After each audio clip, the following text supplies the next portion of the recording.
replacement through opposites. A good way to start with the metta practice is because a lot of people, modern people, tend to be very judgmental of their own efforts. And they also tend to be a little bit impatient. So they want very good results quite quickly.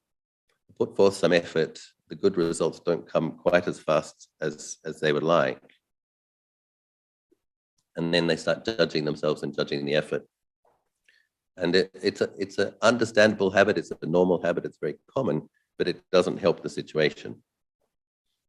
So it's good to recognize that too much fault finding isn't helpful.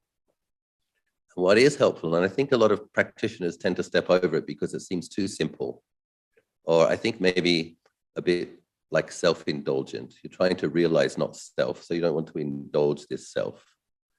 But I think we have to be honest that the critical thoughts we have, or the feelings of irritation, the feelings of frustration, there's a feeling of a self there anyway, right? A self that's experiencing some hindrances. So what we do when we cultivate the Brahma Viharas in the beginning stages is you're cultivating a wholesome sense of self. And Tan Ajahn Anan sometimes has said, we try to maintain the mind in the state of a deva. So we're aiming for a deva-like state of mind, because that is the suitable foundation for insight and for samadhi. So Lord Buddha says in the 11 Benefits of Loving Kindness Sutta that people who cultivate loving kindness, their minds concentrate easily. And a lot of people will be sitting there thinking, why isn't my mind concentrating? Why isn't my mind concentrating? And it's like, well, of course, some people's minds will be concentrating, and many of you will be having a mind that concentrates for periods of time as experienced meditators. But it is good to at least point to the fact that Lord Buddha said in that sutta, one who cultivates loving kindness, their mind gathers into peacefulness easily. So it's not yet most people's experience that their mind gathers into peacefulness easily. So when we have Lord Buddha's direct encouragement, then it's good to embrace it sincerely. And a good place to start is with the feeling or the experience of dukkha. So if there is some feeling of frustration, impatience, or just challenges, or things being harder than you thought, having a look at the felt experience of that in the area of the heart, what does that feel like? What does it feel like to be an unenlightened being that wants to be enlightened? What does that feel like? Okay, for all beings that are not yet established in liberation, there is these kilesas of greed, hatred, delusion, the 3 root kilesas, and it's oppressive to the heart. So we just have a look at how does it feel to have a mind which is affected by these hindrances? How does it feel to have a mind which still has greed and hatred, still affected by delusion? And we can usually see that it hurts. There's some pain in there. And this is an important thing. One shouldn't rush over the acknowledgement of this, because the first noble truth, there is unsatisfactoriness, there is suffering. Lord Buddha explains that this is to be known. So you have a good look at it. What does it feel like to be a being that still has some suffering? Okay. The reason we have to know it is because in having a good look at the experience of unsatisfactoriness, we also will tend to see what's causing it. Usually some kind of grasping, craving for, craving not for. And then we have the second noble truth. Cause of suffering, 3 types of craving. Bhava tanha, vibhava tanha. Kama tanha, bhava tanha, vibhava tanha. And then we have the fact that the mind can be purified and liberated from that experience, cessation, nirodha. And then we have the path, how we cultivate it. So we have Lord Buddha's encouragement to know and to acknowledge the experience of frustration, unsatisfactoriness, suffering. Then in terms of cultivating the path, what do we do with that experience when just being mindful of it doesn't seem to make it dissipate. This is when we respond skillfully. And Lord Buddha is saying that loving kindness of the Brahma Viharas is a skillful way to develop our minds. So when you're on meditation retreat and you come and there's some hindrances and there might be a bit stubborn or there's some sleepiness or whatever it is, pain in the body, you just look at that and you offer an energy of kindness. So, oh, look at, just as you would offer an energy of kindness to your friends, your close friends, or your close relatives, people you care for, you offer that very same attitude, that gently smiling, encouraging, not judging, being a supportive friend. So you want to offer that energy to your body and mind and your practice. We do this in conjunction with the breath. So we can do anapanasati, mindfulness of in and out breathing, with the buddho, breathing in bud, breathing out do, reminding ourselves to cultivate wakefulness, clarity. But we can also then cultivate the Brahma Viharas with the breath as well. And breathing in, may I be well. Breathing out, may I be happy. The thing is, the words are just there to remind you that you're trying to do metta.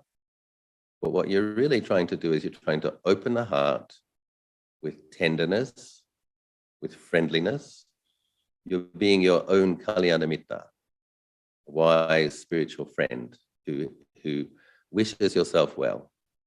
And so maybe we can just do that for a couple of minutes, closing your eyes, breathing in, into the heart area, may I be well.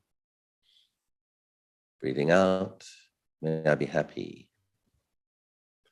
I try to emphasize that in the first few minutes of loving kindness practice, we focus upon loving acceptance rather than trying to aim anything different to what's in the experience. You just allow the experience exactly as it is, because this is an aspect of metta, not judging, being kind. So even though you're saying, breathing in, may I be well, breathing out, may I be happy, you're just allowing things to be as they are, with no judgments. And then, after we do that for a few breaths or a few minutes, we try to add a warm feeling of loving friendliness. Breathing in, may I be well. You give rise to a warm, loving feeling in the heart area. Breathing out, may I be happy. And you allow that warmth of human kindness to permeate the chest area. Breathing in, allowing the experience just as it is, wishing yourself well. Breathing out, the warmth of loving kindness, filling the heart and chest. May I be happy.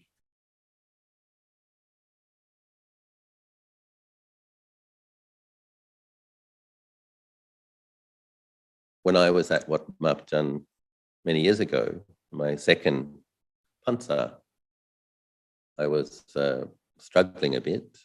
On one level, I was very inspired, living with a wonderful teacher, and felt very grateful to have a lot of time to practice. On another level, in those days, hardly anybody spoke any English, and I was a bit lonely. And also, perhaps not so much lonely, but feeling like just it's frustrating not to be able to communicate, not to be able to have a conversation with, and so frustration. And then not understanding the culture perfectly, not being able to have a discussion with people about, to try to understand it. And so there were some difficult periods. Tan Ajahn, he told me, I think I told the story last time, I'll tell it in brief this time.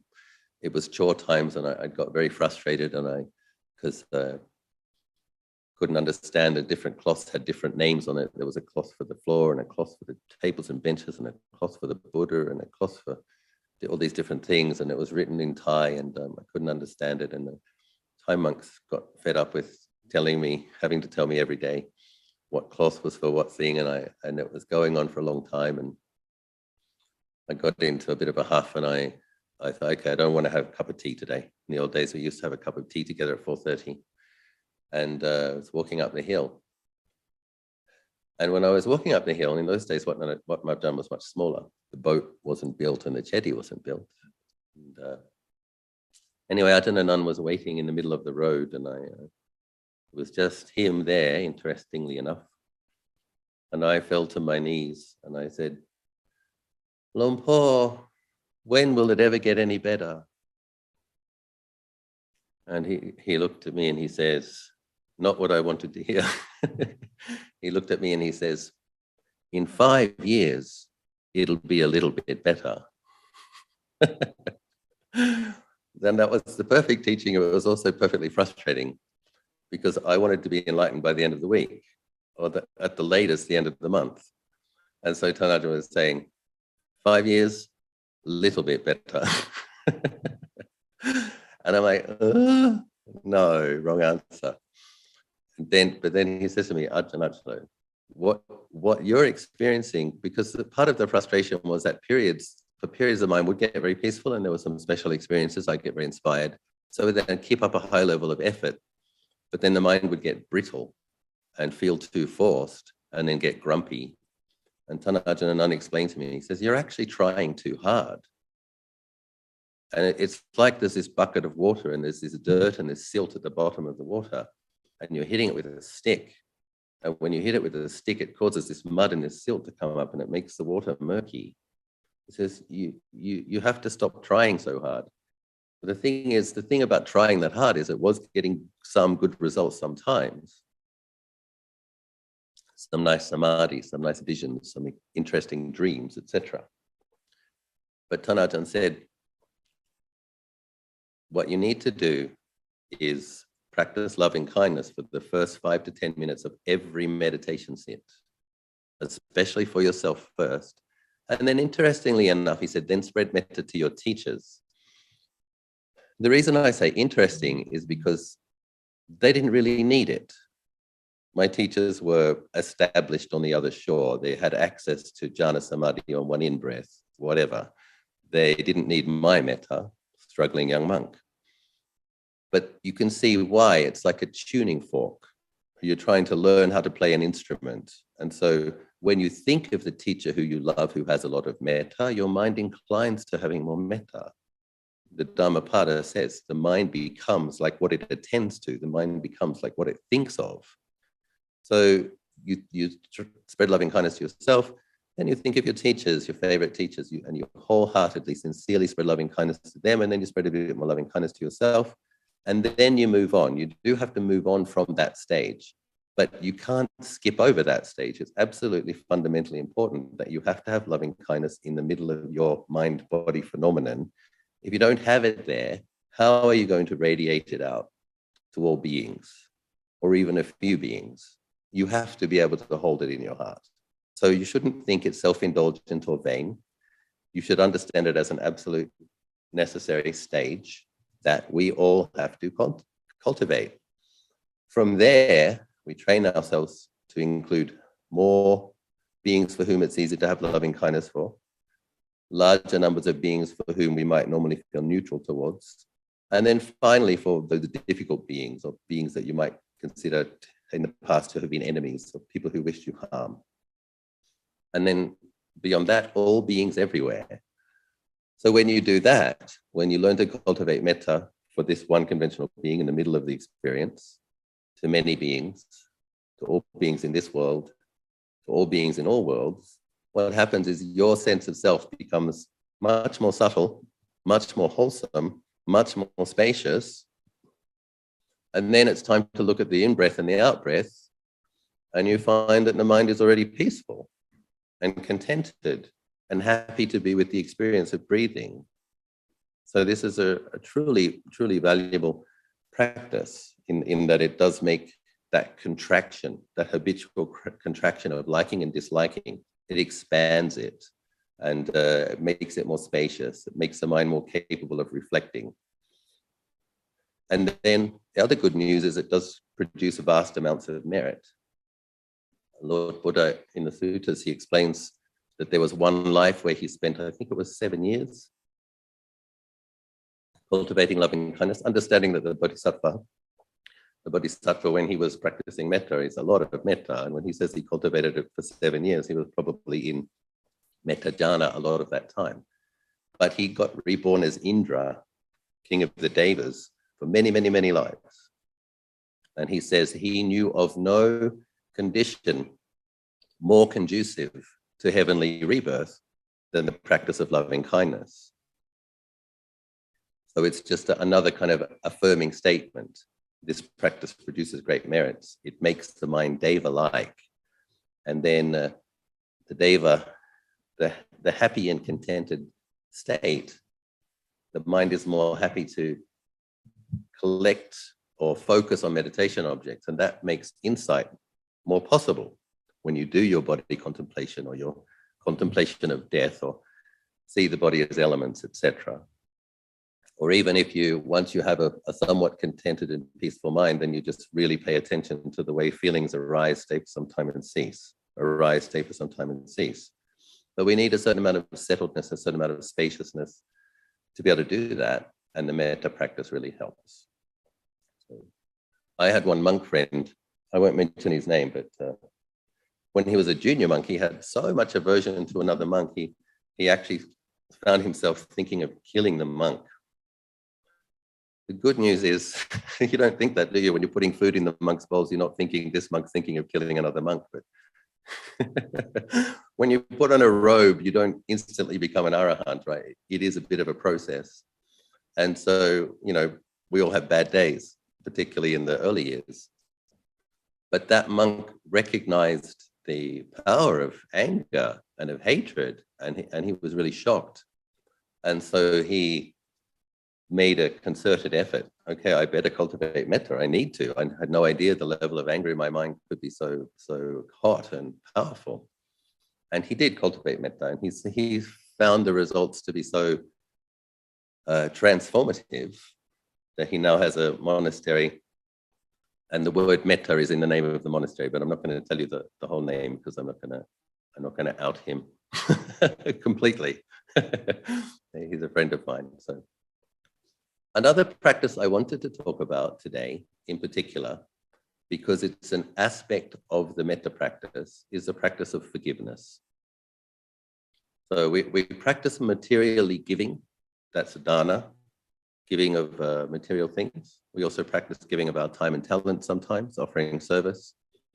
And Lord Buddha explains that a higher level of dana is the giving of fearlessness, the offering of fearlessness, abhaya dana. And so Lord Buddha says in the Dhammapada again, there are, in the list of fools, there's a chapter on fools. He says there are two types of fools. One who does something wrong and doesn't ask for forgiveness. The other, when somebody did something wrong to them and asked forgiveness, doesn't give the person forgiveness. These two people are fools, they are, said the Buddha. That's an interesting thing to consider. What is occurring when we need to forgive? What has occurred, right? So according to conventional reality, there is skillful, there is unskillful. There's right, there's wrong. There is pleasant behavior, admirable behavior, praiseworthy behavior, and there's bad behavior. Nobody's saying that the forgiveness practice changes that. Conventional reality is conventional reality. But when somebody does something that hurts your feelings, or is not in accordance with your preference of what you would have preferred to experience, there is some feeling of disappointment, and then some feeling of anger. And then often, if we don't forgive, that becomes an experience of grudge holding. And so there's another list. I'll keep referring to these, my favorite list of dhammas. One is the 16 upakilesa. What's an upakilesa? The main dark negative qualities that darken beings' minds. I won't go through all 16 of them, but I'll mention a few. Anger is one of them. Grudge is another. And another one is then wanting to take revenge. So this is a can be problematic if we don't have enough mindfulness to stop this process in the mind. Hurt, angry, holding a grudge, thinking of revenge. 3 of the horrible, negative, dark qualities that darken and burden the mind. We don't want to make any more karma with these. So it's really helpful that Lord Buddha explains to us, this is a negative quality. This darkens beings' minds. We want bright minds because we're practicing dana, sila, and bhavana, mental cultivation. We are in the process of purifying our minds. So once we know that a quality is dark, we try not to cultivate it. And this is where the practice of forgiveness is so helpful. And a lot of these practices are interrelated. People who are generous materially, able to give away a percentage of their things, nice things, give away some of their time, give away a percentage of their income. Often those people, when they come to meditate, they're able to give up hindrances in the mind more easily, and they're able to forgive people more easily as well, because the mind has already been brightened to some degree through being generous, through having merit. So that brightness can then be applied. And also the mind knows the joy of relinquishment. So when you see the mind's experiencing a hindrance and you want to let it go, and you're able to, by giving the attention to the meditation object in a consistent way, then the mind experiences the relief and the release of dropping the hindrances. Similarly, with when people hurt us or disappoint us, when we are able to forgive, there's a wonderful sense of lightness that comes from not holding the grudge. And it's as we were saying, it's a light, bright, contented mind, which is more able to settle into collected states and more likely to experience insight. Of course, it's a training, just as the metta, which just as all of our meditation practices are trainings. We have to start with small things first. So if you have some really, really big disappointment in your life, that's probably not the best, and some really, really terribly hurt feelings, that's possibly not the best place to start. But if you can think of some small things, some irritating things that when you notice the thought comes up, I'm still angry at that person, and then the mind will go into it, because they did this and they shouldn't have done that, because they said this and they shouldn't have said this, they should have said that, why did they say that, blah, blah, blah. The stuff that minds do. We recognize when there's anger, we recognize when there's a grudge, and we practice in training in offering forgiveness. One very, very helpful thing that supports this is when we can believe in karma. So if we really believe in past lives and karma, and most of you are practicing Buddhists, so most of you do, then we understand that the real reason we're experiencing this feeling of disappointment or hurt is because we disappointed or hurt somebody before. If we can contemplate that, this is very helpful because it's very humbling. We can't just look at this moment we have a samsaric perspective. In conventional right view, there is the past lives, there is the present life, and there are future lives. There are stages of enlightenment and then ultimate enlightenment, mahaparinibbana. It's a gradual training, and it's a gradual path. So this moment is being affected significantly by many, many, many previous lives. So this can be humbling. And when it comes to the really big disappointments, we don't judge ourselves. We don't use the belief in karma and rebirth to beat ourselves up. That's where the compassion comes in. We have compassion for the felt experience of the pain. We have compassion for the fact that the being that we were, who caused other people to be disappointed, that person's mind was affected by negative qualities. Advanced training is when you actually have compassion for the person who hurt you, because you recognize that their mind was oppressed by painful negative qualities. So you have compassion for the person who said unskillful things or did unskillful things or didn't do the appropriate thing. But the important thing is that we understand that we, as good Buddhists, should forgive because we understand the implications of karma. And the good news is that the act of giving produces great punya, it produces great merits, and it's very conducive to having a more glad and more contented mind. So in a 9-day retreat, there will be periods where memories come up and you will think of something that someone did. If you're a normal human being, you've had a few hurts in your life, and when you come to be by yourself and spend hours meditating, there will be some thoughts about things that mum said, things that dad said, things that dad didn't do, things that they did do that hurt, things that partners did, things that kids did, things that they said. We're all sensitive beings who have the experience of having hurt feelings. And so we all have the opportunity to take that as our ground for cultivating the ability to forgive, the ability to be humbled by the power of karma, and the ability to let go of painful reactions. We're working in the aversion and irritation spectrum of the 3 root kilesas here. So in practicing forgiveness, you're weakening the tendency to anger and aversion. And a metta practice also weakens it because you're cultivating something else instead. And these practices support one another.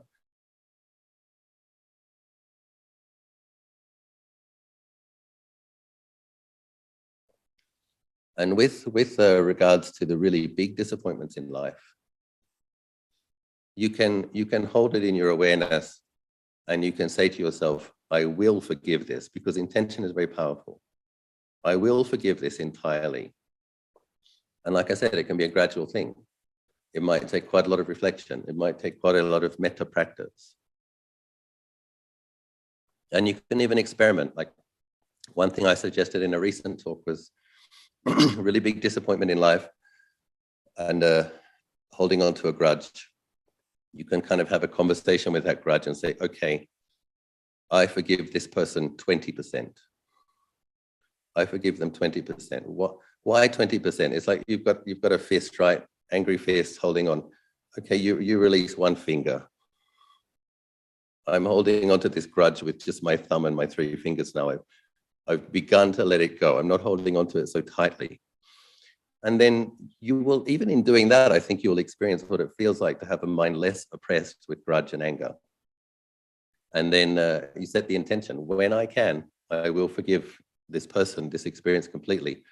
Allow it to be in the past and allow it to be completely gone. And like all trainings, it's a training, but it does give great results in terms of feeling light, feeling bright.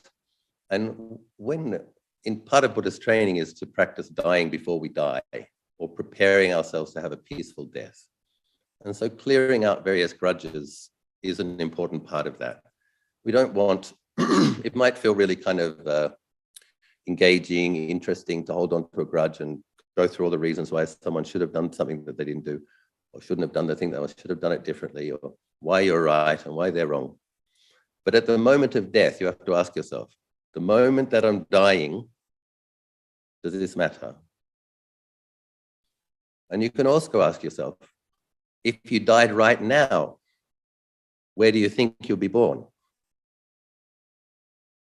Kind of like, I'm right, you're wrong, should have done this, should have done that. It's like dogs barking, isn't it? Or holding onto a bone, fighting over a bone. Nobody wants to be born as a barking dog fighting over a bone. So we have to put some thought into this. Where do you want to go? If you have to be reborn, if your mind is not yet fully purified, you want to go somewhere surrounded by lovely beings who are Dhamma practitioners practicing metta, tolerance, and forgiveness. Now, having said that, it's important to say that when you forgive doesn't mean you have to forget. And if someone has proved to be not trustworthy, it doesn't mean you have to trust them. These are different matters.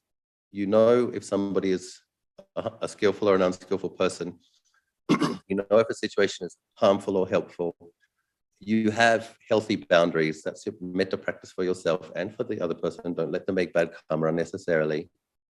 But the issue of trust and the issue of forgiveness are completely different. You can completely forgive somebody while still not trusting them. but you don't project onto them that they'll never be trustworthy. You understand that all conditions change. In the future, that person may become an arahant, a bodhisattva, a Buddha, a great teacher. They're currently manifesting in a form that isn't utterly trustworthy, but that might change. Another important part of forgiveness practice, of course, is forgiving oneself. So many people hold grudges against themselves. And this is one area where the metta practice is very important. We all make mistakes, and sometimes the really good people beat themselves up even more because we have high standards, and we know how well we want to do. We know what a lovely being we want to be. We want to be enlightened. We want to be a Buddha. You don't want to be a petty, and you don't want to be lazy. And you don't want to break your promises to yourselves. But what happens when you do? I think it's really important to acknowledge that holding a grudge against yourself isn't helping the situation. So we do have to wholeheartedly forgive our mistakes and humbly acknowledge greed, hatred, and delusion are powerful. Our habits are powerful. But we don't want to burden ourselves further with angry judgment and withholding of loving kindness. We acknowledge the mistakes, we set the aspiration to do better, and we start again. And we drop the grudge and we drop the withholding of loving kindness, and we really fill that heart and mind space with metta as a foundation to have it for more beings. The thing about really having a lot of loving kindness for yourself is that you are going to take care of your life and your practice, because that's how true loving kindness should express itself. Because I care, I'm going to do my meditation.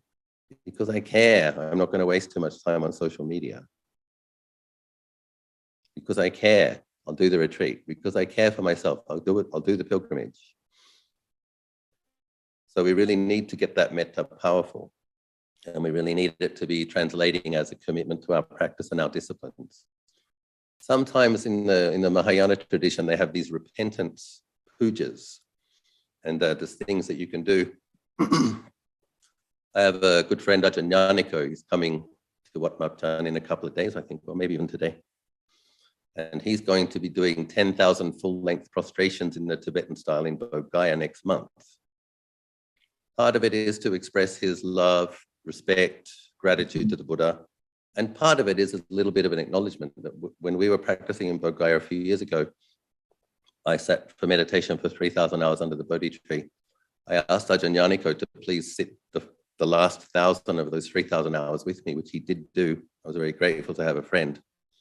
And we made these great pledges, like we were going to try to do sitting 4 or 5 hours of meditation a day, every day. And then, of course, we're not able to do that every day. So what do? It's a bit tricky. We have to make these aspirations to lift our game to do more. But then what happens when you don't keep your promise? And you've made the promise to the Buddha.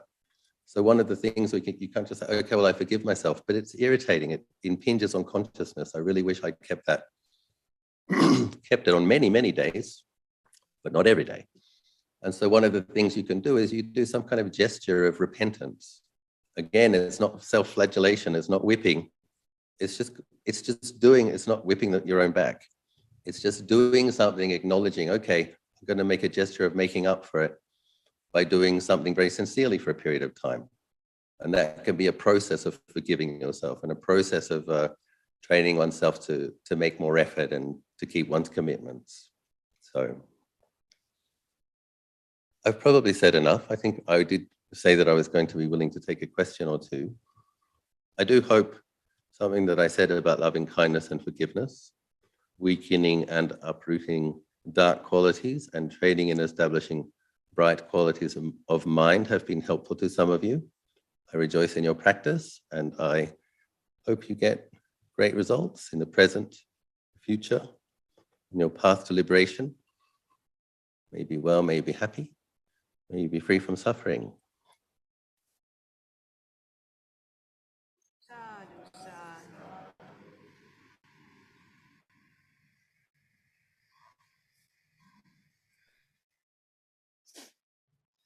Sadhu Ajahn, thank you very much. Very inspiring Dhamma talk. Do you have time to go a bit past 3 p.m.? Are you in a rush? I do. Okay. So we can maybe have a few questions if there's anyone who has any questions. Shuntian, could you help to put one of these microphones next to that one? Yes. Whichever one makes it there. So if anyone does have any questions, you're welcome to come over here to where Sister Joyce is. Anyone?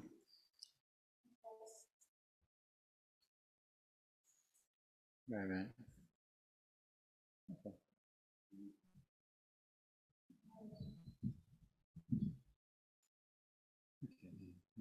So you need to use both. Use both.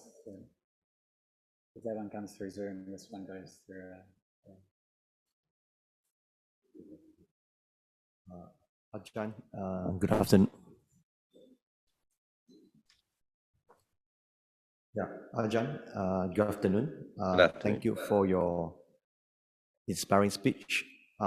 This is the second time I met you. The last time I was in August last year. When you teach about the metta, I just want to know how far should we go? Is it like we keep repeating this metta, keep radiating out the metta to ourselves, to our relatives, to the teachers, to the beings, to the relative disease as well, and then keep repeating until we achieve the concentration, or is it what should we do? I mean, the steps. Yes, good question. So it starts as thoughts as intent and intentions. It becomes a pleasant mind state. And at a certain point, if we're doing it correctly, loving kindness becomes the actual object in the mind as a form of samadhi. And that's very wholesome. So you do it, and in my experience, you do it for a while, and then there may be this feeling of there is metta present in the mind, and the mind is radiating metta, and you just allow that to occur. And then it might happen that that feeling of metta in the mind diminishes a little, and some distracted thinking begins to come back, and you can pick it up again and go further. So you establish metta in the mind, radiating metta, and then the words fall away. So if you can do it to that point where the loving kindness is the object of the mind, and there's just metta, not much of a feeling of self or others, that's very good practice. And but the setting the intention and doing the practice will take the mind to that space, and then for many people it'll come down again, more ordinary, and then you can go teachers, loved ones, neutral beings, again, take it a bit further. Yeah. At least that's how it works for me.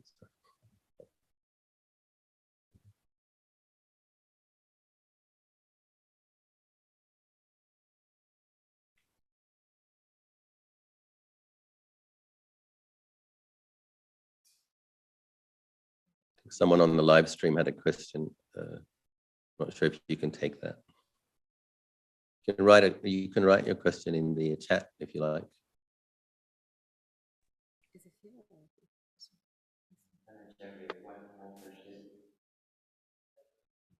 Raise my.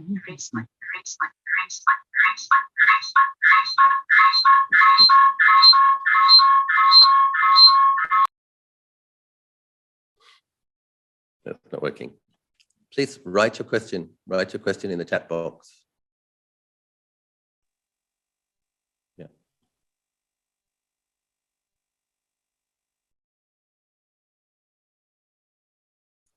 Dr. Rasana. Nice to see you. Nice to see you again. Ajahn Achalo, I have got one question. Yes. I know I hear always about metta and loving kindness. My question is, when your mind is not pure, how effective is that loving kindness to others? And how much you have to be pure when you spread loving kindness? Because I myself believe about spreading loving kindness. Sometimes I wonder whether or not, it really reaches there. Thank you very much. So it's always a matter of degrees. And so when we come to sit at the cushion, and if we've had a busy day, if there's quite a few hindrances around, and we have our first few thoughts of metta, there's not going to be that much metta there, right? That's normal. That's the starting space. But one thing Luang Por Liam sometimes says, which I really like this quote: purity is born from impurity. It's the bodhisattva that became the Buddha. Before he was a bodhisattva, was an ordinary being with all of the kilesas that we have, maybe even more. Way back when. And so we start where we start. But if even setting the intention to genuinely cultivate loving kindness is already creating merit and is already laying new habits, and you can kind of feel, like, I don't know what your experience is, but if you're sincere and if you really try to do metta for 10 or 15 or 20 minutes, after that, some point into it, you can feel there is more metta than there was, right? You can feel there's definitely something happening. There's some positive, and then you just do it to the best of your ability. But I have heard many people telling me stories of when they were cultivating metta and their relatives did feel it and their friends did feel it. And so I do believe it's effective, at least in moments. And we start where we start and we keep going. Eventually it becomes very truly profound.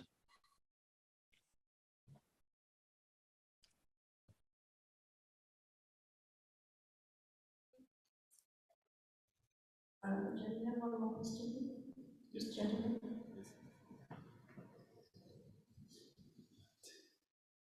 Good afternoon, Ajahn. This is my second time to meet you in via Zoom. The first time I met you is in August as well, in person.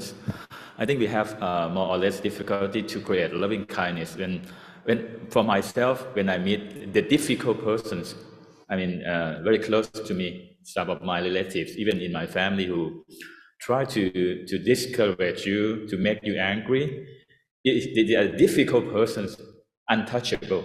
How you can create loving kindness, even you have your genuine intention to have metta and to not, because when you have your family conflict, is good for nobody.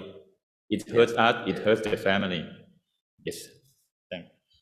I think it's a difficult practice, but I think it's certainly possible.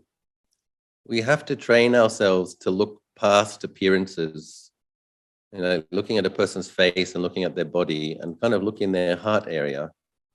And we remind ourselves that this person has the potential to be an arahant, a bodhisattva, a Buddha. And we try to focus on that. Like when I see His Holiness the Dalai Lama, I've had the good fortune of attending his teachings, I think, more than 15 times. And whenever he comes into a crowd, he just smiles at everybody with the same smile. And the reason I think he's able to smile at everybody with the same equal loving kindness and compassion is because he's seeing what he would call their Buddha potential or their Buddha nature. And that's what he's smiling at. And so we need to sometimes train in, like I was saying before, some awareness of past lives, some awareness of future lives, awareness that it's a gradual training, but also an awareness that all beings have enlightenment potential. No being is solidly, permanently dark. That's something that is obscuring them in that moment. One of the things, I attended the Dalai Lama's teachings in Bodh Gaya in December just recently.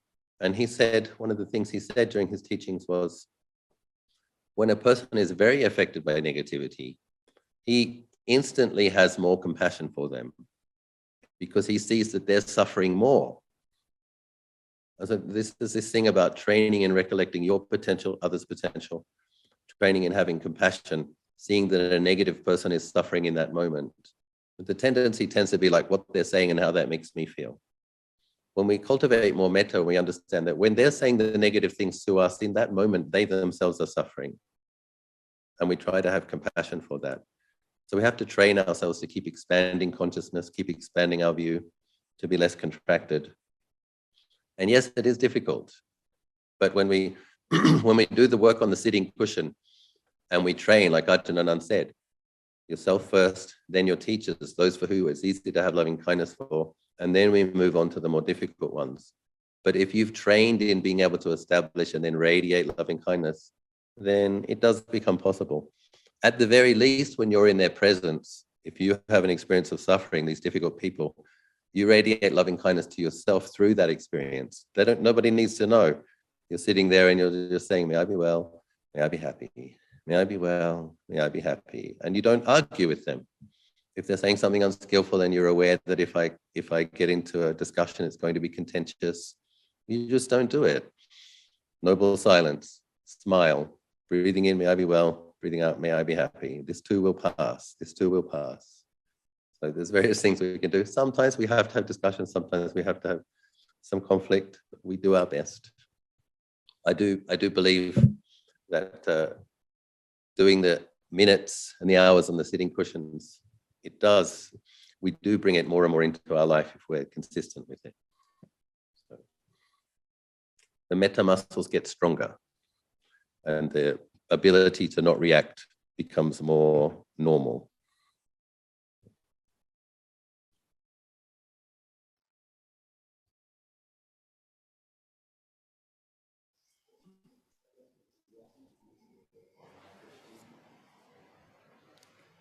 Rajan, we have some question from online. Would you like us to read it to you now? Yep, go for it. Okay.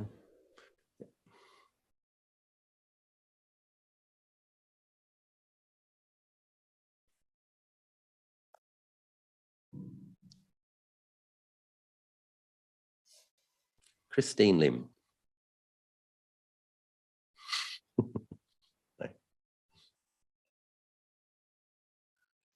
Hello, Prajan. Question 1 from online. How can one know if one has truly, sincerely forgiven ourselves? Thank you. Yeah, I think a feeling of light, bright, empty spaciousness instead of a feeling of a contracted feeling of grudge. You should be able to feel. And the thing about forgiving oneself is it's a process. So you'll forgive yourself and then it'll come back again. And you have to remind yourself, oh yeah, I forgave myself. And you forgive yourself again. It's a training. Our old habits will get triggered and our old reactions will get triggered. And it's training in mindfulness and clear comprehension and the ability to let go. Is that okay, that grudge has come up again. Okay, I'm letting it go again. Forgive myself. Keep practicing in it. Keep doing it moment by moment. But overall, you should feel a lighter and brighter, less oppressed heart the more you practice forgiveness. There's one of those stories of when the Bodhisattva was I think it was in the deer park many lives ago. And a king was upset to find him there, and he had one of his chief ministers chop off a leg, chop off another leg, chop off an arm, chop off the other arm, chop off an ear, chop off another ear, chop off a nose. And he didn't give rise to anger. So the potential to forgive in the human mind is extraordinary. But we do have to cultivate it.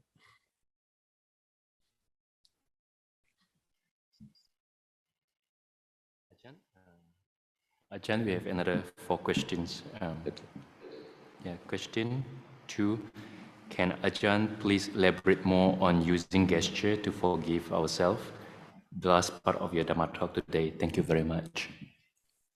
Using gestures, what is it? To forgive ourselves.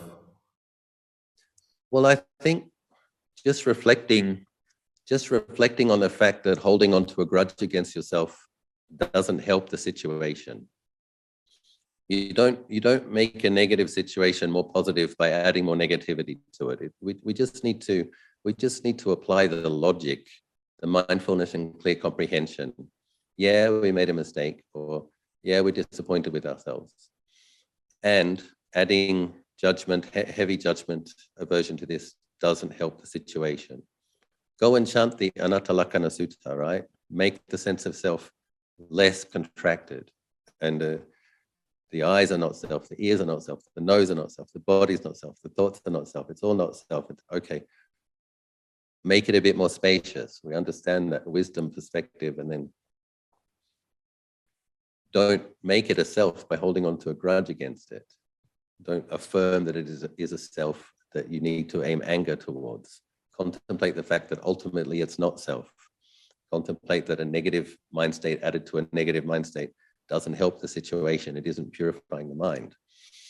And it's a process. Like, you know, it might be the same. Okay, I forgive myself 10%. Next month, I'll forgive myself 20 more %. And, you know, keep working on it. Sometimes you have to wrestle with it a bit, get in there and wrestle, get a bit determined, have a firm talk with yourself. Look, you are going to have loving kindness and you are going to forgive yourself completely. Tough love. So.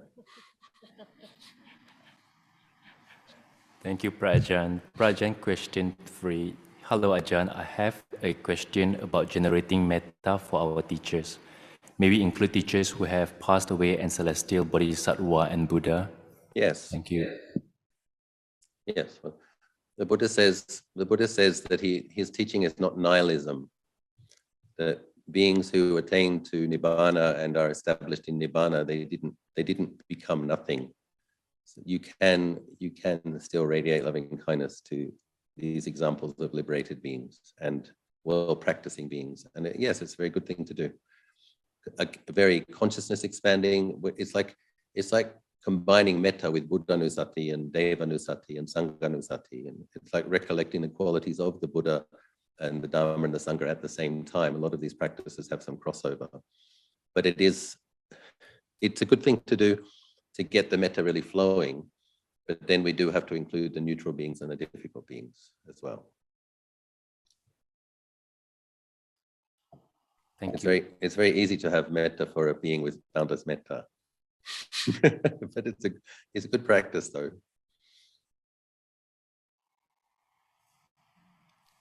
Thank you, Ajahn. Ajahn, question 4, Sadhu Ajahn. Is it okay to do metta bhavana a little while and do anapanasati for about 40 to 45 minutes and then finish with Buddha Nusati bhavana? Yes. I would like to do Buddha Nusati bhavana and metta bhavana along with anapanasati. How should I do it? Thank you. That sounds fine. That sounds fine to me. Do the metta practice, make the mind glad. Do the anapanasati practice, make the mind peaceful. Incline the mind to peacefulness, and then really recollect those qualities of Buddha, deepening your faith, deepening your sense of refuge. All sounds good to me. Sadhu. Thank you, Ajahn. I have a last question here. Yeah. I feel angry with myself when I don't have enough time to cultivate. Example, sitting or attending Dhamma talks. I know that my current role is a wife and mother, but attending Dhamma talks is respite care for myself. This is unwholesome. How can I overcome this? Ajahn, and balance about between these two. Thank you. Yeah, it is difficult. I empathize. And yet a tough love time, okay? Tough love. Well, this person wants some tough love. So we all waste time. We all do. So when you look at your day, if you can't attend the talk as it's occurring, you can often attend the recorded talk a little while afterwards. We need to look at how much time is spent on media, how much time is spent on social media, how much time is spent in front of the TV, watching DVDs, playing computer games, whatever it is. I know mums and wives cooking, shopping, there's a lot of other stuff happening, but in general, there will be a period of time in most days where you might just call it relaxing. It's true, we're relaxing, but there may be a time that could be better spent chanting and meditating or listening to that Dhamma talk that you weren't able to attend live. And most of us, if we're truthful, will find that we're wasting some time. Oftentimes, it may be the case that forcing yourself to go to bed earlier can be very helpful, and then getting up earlier, before the kids wake up, before the husband wakes up. Just make sure you get to bed earlier, get up earlier, have your chanting and have your meditation before you have to start preparing meals and things like that. There usually is a way, if we have enough ruthless determination. So